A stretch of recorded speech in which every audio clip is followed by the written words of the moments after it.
around my story. I am Avery, 19 years old. I have two sisters, a white and a black girl. Aria is the eldest. She is 20 years old. She is an angel in appearance and character. Everyone loves her. She is always calm and obedient. Mia is our little sister. She is 17 years old. She has a very quarrelsome personality and always gets us into trouble. We always do not agree on anything, especially if it is a place to go out. But this time, it was a little different. Mia agreed on the place where Aria wants to go out since it is Aria's birthday, and she has the right to choose. But of course, it was on the condition that Mia had the right to invite her friends. The day was very nice in the beginning, until Aaron, Aria's boyfriend, arrived. It was the first time that Mia and I saw him. He was young, handsome, and very polite, and although he was the type that Mia did not like, and she was in a relationship with a young man named Aiden, she liked Aaron very much. Aria realized that Mia was trying to get close to Aaron, and she tried to warn her, but Mia didn't care and went on. So Aria got very angry at the time, and it was the first time to see Aria's features full of anger like this, but she had nothing to do. The party and the day ended.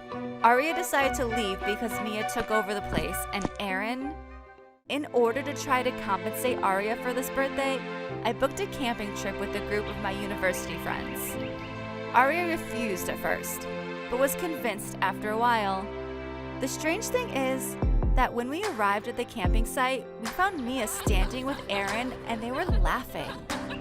I tried to behave at the time and asked Mia to come with me so we could talk, and I told her that she shouldn't act with Aaron in this way because Aria loves him and she spoils the relationship, but she didn't like my words and left me and walked and went to Aaron while he was helping Aria to set up her tent. Of course, Aria got very angry, but at the same time, she didn't know what to do. She was talking on the phone, and after a while, I didn't find her. I looked for her a lot, but it was useless. I called her, but her phone was switched off. I was like crazy. I didn't know what to do. And when I told Mia to look for her with me, she didn't care. Aaron started searching with me, but to no avail. She disappeared. And at that time, when I did not know what to do, a number called me, telling me that Aria was in the hospital. She had a major accident while returning to the road. She is unconscious. I took Mia and Aaron and went to the hospital. The strange thing is that Mia was not affected, nor did she even feel that she was the reason for what happened, as if she was happy. I was very upset with her. How insensitive was she? So I took all my anger on her, blaming her that she is the cause of all the problems that happens to us, and that her presence among us has become a great burden for us. Mia kept silent until she reached the hospital. We went to see Aria, and then I didn't find Mia. Disappeared. I tried to find her. I tried to talk to all her friends, but to no avail. At that time, my father and my mother knew what had happened, and they arrived at the hospital and began to ask about my sisters. I didn't know what to tell them anymore. That my older sister is in a coma, or that my younger sister has disappeared. I broke down and kept crying. I felt guilty, and that the reason for all of this was me, who prepared the camping trip, and I was the one who got upset with Mia. I am the reason, and I don't know what to do. I wonder, do you think who is wrong? Me, or Mia, or Aria, who gave up her rights so much? This time, you get to know the truth about the haunted piano. I left. I went to work. Then I came home and went to bed. Everything was back to normal, just as I told myself it was. Music started playing again. That's when it hit me. This was not paranormal. It couldn't be. It was a cheap trick. Margaret must have programmed the piano to play itself. It was just a prank. A laugh at my expense. That's why the damn thing was free. I ran downstairs to solve the mystery once and for all. Like clockwork, as soon as my foot touched the bottom step, The piano stopped playing. I walked over to it, confident in my new theory. Upon opening it up and exploring all of it, I was surprised by what I saw. It was just a normal piano. Nothing extra was added in its creation to make it play on its own. My calmness was not calm anymore. I stared at the red wood and ivory keys before me and almost felt compelled to ask, "What are you?" Instead, I remained silent. This silence, however, was quickly interrupted by the sound of music as the piano began playing itself once again. I wanted to run, but fear kept me still. I watched the horror unfold. The keys were being pressed down hard, controlled by an unseen force. A haunting peace filled the room as pictures fell from the walls. The house began to shake around me. My eyes darted back and forth in fear. But then I noticed something outside. Standing at my window was a shadowy figure. I ran outside to escape the madness. All the while the song went on. The house continued to shake behind me. The dark figure was nowhere to be seen. Margaret has not rigged the piano to play on its own, but I was not losing my marbles either. This was something entirely different, something out of this world. All at once, the music stopped playing, and the world around me with it. No wind, no cars, no animals, and no people. Nothing.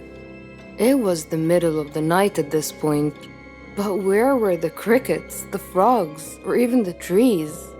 Where was life outside my home? A little exploration revealed that I was truly by myself. Every living creature in the world had disappeared. What the hell was going on?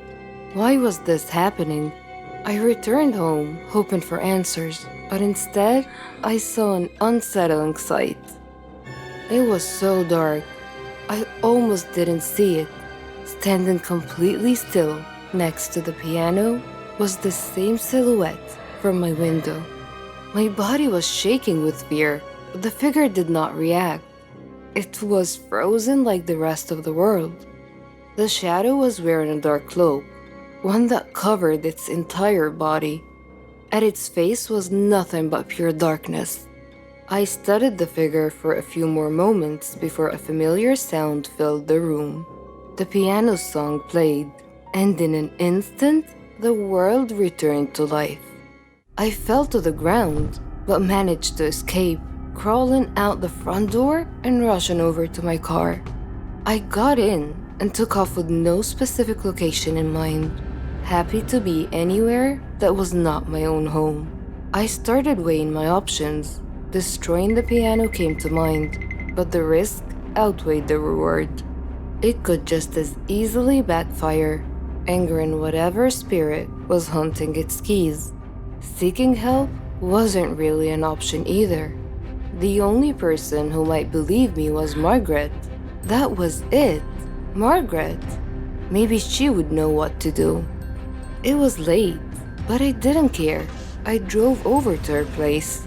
The dark figure was there, standing at her door.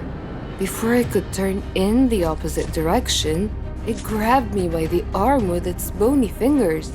Its strength kept me anchored in place, and then it disappeared. I had no choice but to return home.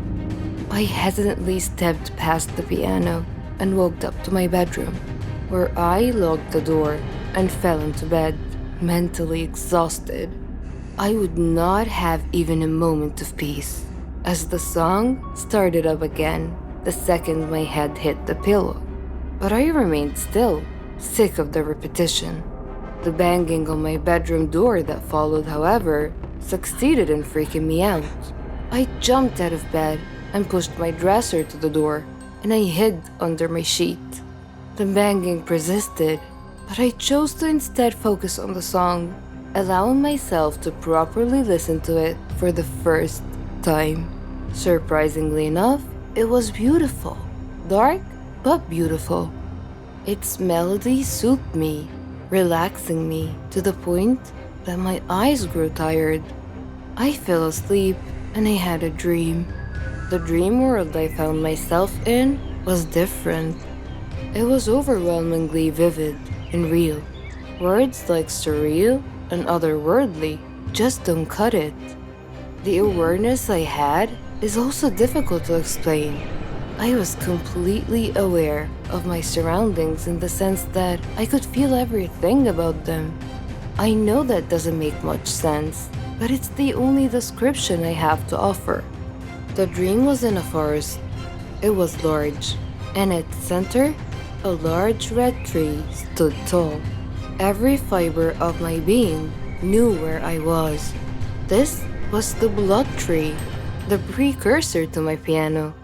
As I admired the beauty of the blood tree, a person stepped out from behind. He did not speak.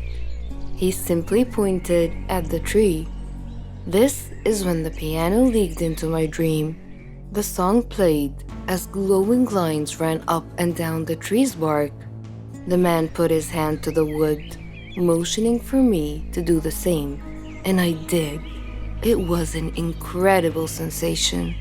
My eyes were filled with visions, a glimpse into the blood tree's past. Its bark wasn't always red. Native habitats came up to the tree every year. They would slice their hands open and place them on the tree's trunk.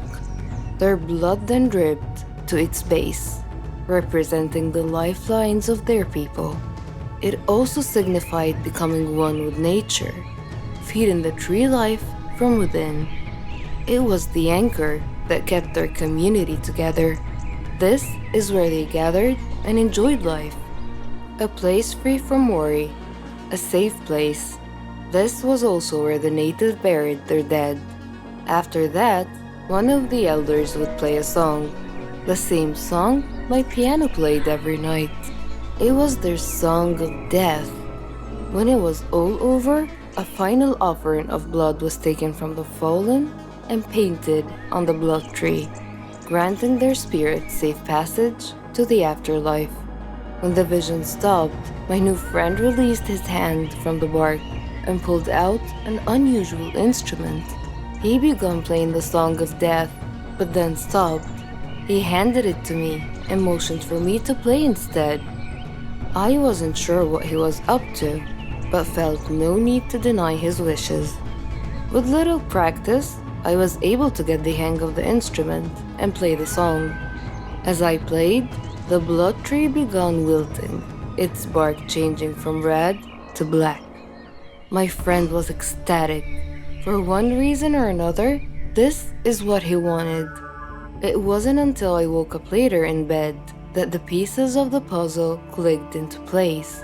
Margaret's grandfather had taken away the natives' headstone. He violated their connection to nature as well as with one another. The tree and its spirits had to be put to rest, and once and for all, there was only one way to do this. I can't explain how, but I knew I needed to play the Song of Death on the piano, the whole way through without interruption. It was the only thing that would break the curse. I ran downstairs and put my plan into action. When my hands touched the keys, the house violently shook, knocking frames and furniture all over the place. I kept my composure. Out of the corner of my eye, I saw the dark figure standing at my window again. Still, I continued. I had an obligation to preserve, if not for the tree or its ghost, then for myself. The nightmare had to end. They roamed around the room, sometimes next to me, other times breathing down my neck. I paid no attention on the outside, but my bones were shaking. I had come too far to lose my balance now. Just as the shadowy figure sat next to me at the piano, I struck the final note of the song. The madness around me stopped. I turned to the figure beside me, and it was the native from my dream. He threw me a thankful smile before vanishing. My work was done. Months have passed, and the piano remains in my living room, quieter than it's ever been before. I even play it from time to time. If there's one thing you can take away from my experience, it's to be mindful of the things that make sounds at night. Try your best not to be frightened, and please let this tale be a warning to you. Don't ever buy strange things from Craigslist. You'll thank me later.